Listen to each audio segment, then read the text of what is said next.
Hello, welcome to Post Colonial Space. I'm Masood Raja, and in this brief video I will talk about how to prepare for your PhD comprehensive exams.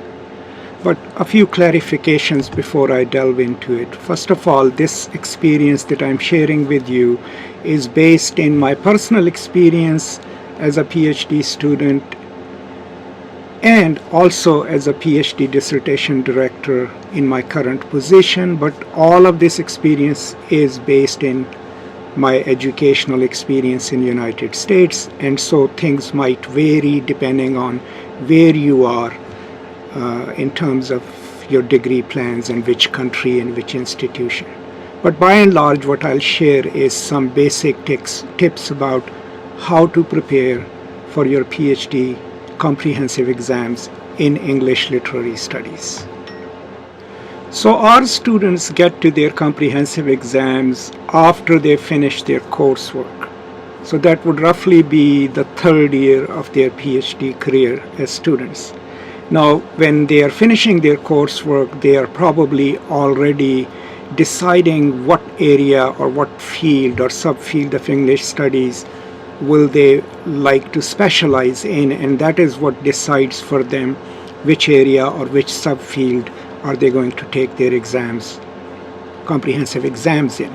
There is no general English PhD comprehensive exam because English is a huge discipline.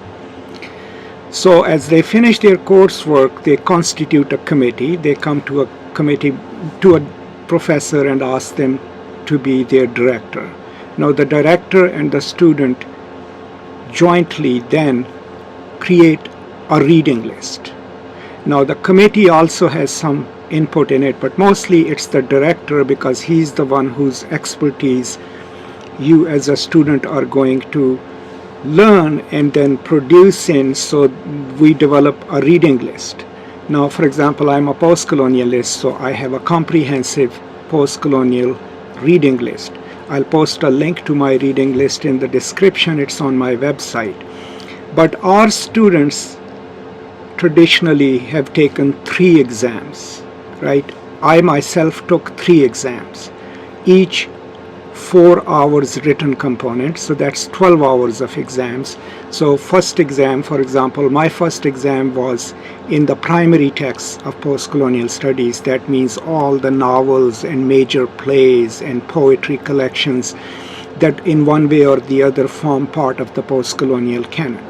Exam 2 was about post-colonial theory, so that meant that I had to read major texts of post-colonial theory like Orientalism, Homi Bhabha's Location of Cultures, Spivak's works, Robert Young. All the major scholars and their major works were included in that list. So primary area and secondary area. And my third area was what is considered an elective, and I chose to read texts on neoliberalism and globalization. And so that eventually became one of my sub-specializations. Now, overall, the books that were included on my list were about 280 books. Roughly for my students, the number is from 200 to 280 books. And the students read these texts for about a year, sometimes a year and a half, and then take the exams. And then there is an oral defense component, which is 2 hours of oral defense after you have taken your written exams and your faculty committee has approved the written part, and then you go to your orals. Now the suggestions that I'm going to give you is basically about how to read and prepare, and then how to do well in the oral component of your exams. So the reading will depend on your reading habits, which you must have already formed. But before we get into that, I always recommend that the students should read the theory texts first, and then the fiction and creative and the primary list. And there is a reason for that. First of all, theory takes longer to read and longer to comprehend. But 2, after you've read your theory text, then when you read the novels, your reading will already be informed by that theoretical knowledge, and hence will be a more complex form of reading. So that's the sequential way in which I encourage my students to read.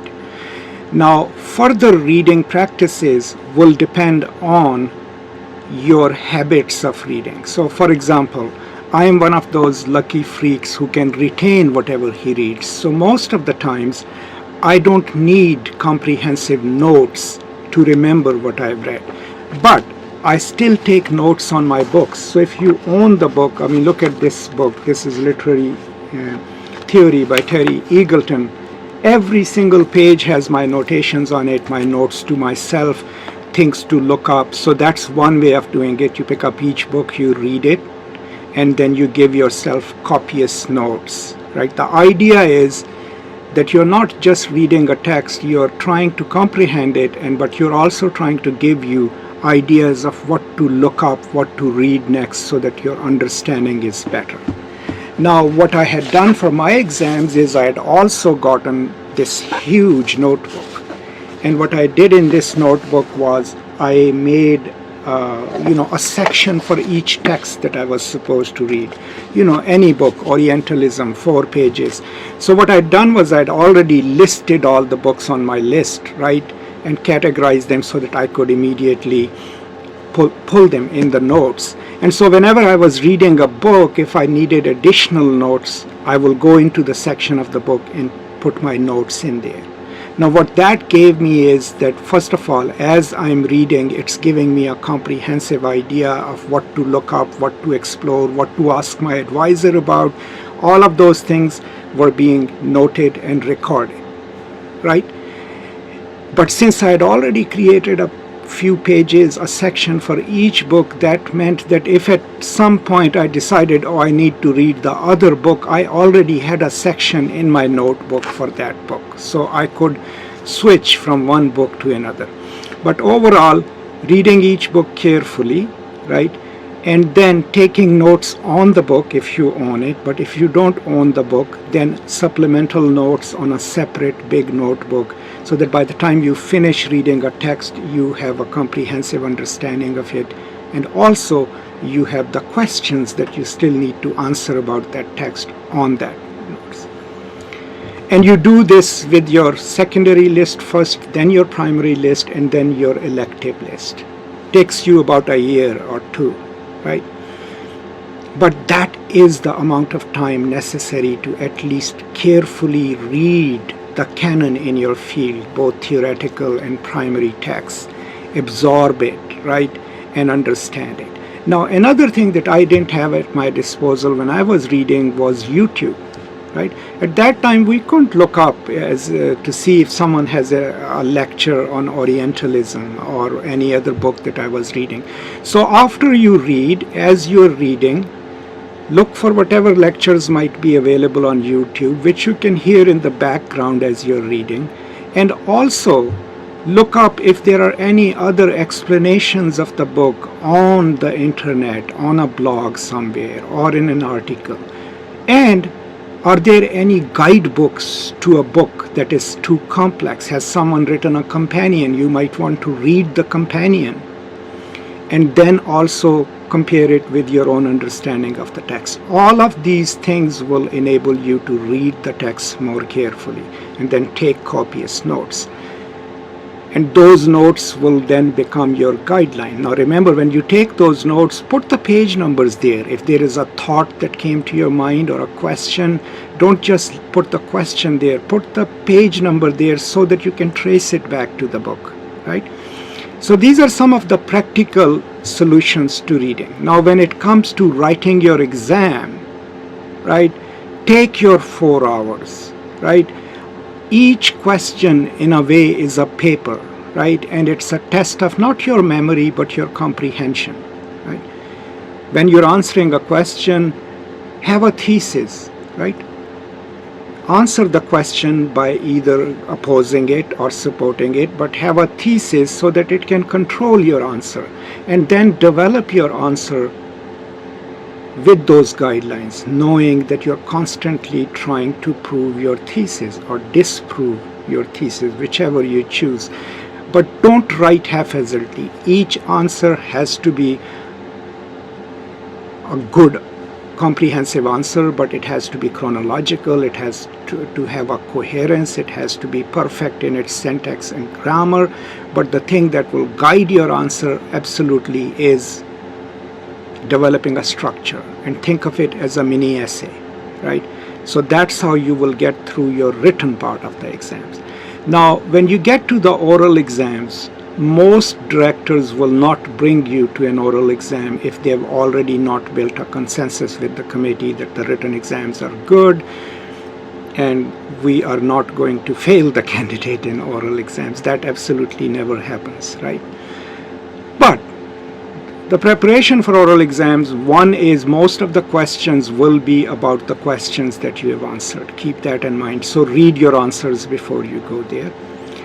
If you had a choice of questions, let's say 3 to answer out of 6, do expect a couple of questions about the questions that you didn't answer, right? But since they were on your exam, you ought to understand and know them as well, right?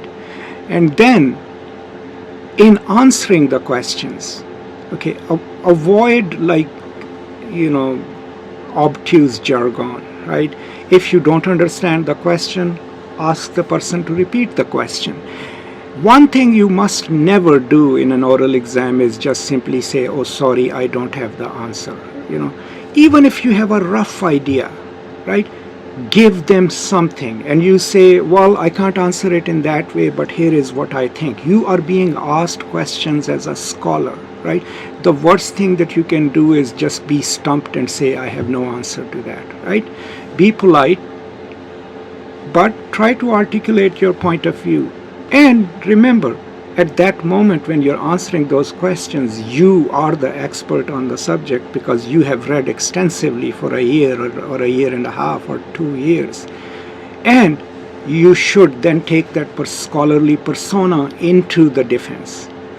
So, roughly speaking, the reading strategies will have to match what you have developed as your repertoire of reading.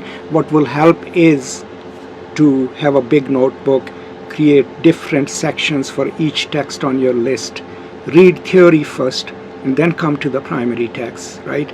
Make copious notes, give yourself page numbers and clues about where that citation came from, why do you want to explore it further, and then connect each work, each reading to other readings, right? They are not in isolation. Scholarship is a conversation. When you get to the exam, take your time and answer each question comprehensively, but think of it as a mini essay with a thesis, with an argument, with your rationale, right? And when you get to the exam, don't only be prepared for the questions that you answered, but also for the questions that you had left out because you had a choice. You should know the answer to those. And most importantly, if you don't understand an oral question, ask the person to repeat it. Don't ever say, I don't know, right? You will always have some idea about the question. So ask the person to repeat the question and then tell them that what you think about the question and where you want to take that conversation. These are some very limited practical suggestions. I hope these work for you. I hope they help. In the end, remember that in that room when you sit in front of your committee, you are the most current reader of those texts because you've just finished reading them. Also, sometimes if you are not careful in your committee selection, some of the questions might come from a certain anxiety that scholar might have. So that's why be extra careful in how you ask someone to be on your committee. It should at least be someone who believes in your field of study. Otherwise, you'll be spending time on defending your field of study. I've had that happen to not a couple, but at least one candidate, because she had constituted the committee before she came to me. So keep that in mind. But overall, in my experience, everyone in that room sees you as a colleague, is there to support you, and they want you to succeed. Now, it may not be the case where you are. At certain places, there is more than what is at play, not your work, but maybe sometimes the faculty politics are at play. At least where I am, I have never experienced that. We don't let our personal differences come in the way of the progress and success of our students. And I hope when you get your PhD, you will be a positive person like that too. That's all I have to add. If you have any questions, suggestions, experiences that you would like to share, please post them in the comments, and I'll see if there is a response that I can either record or provide in the comments. But overall, that's all I have. I hope this was helpful. Thank you so much, and now I will see you next time. As always, peace and love.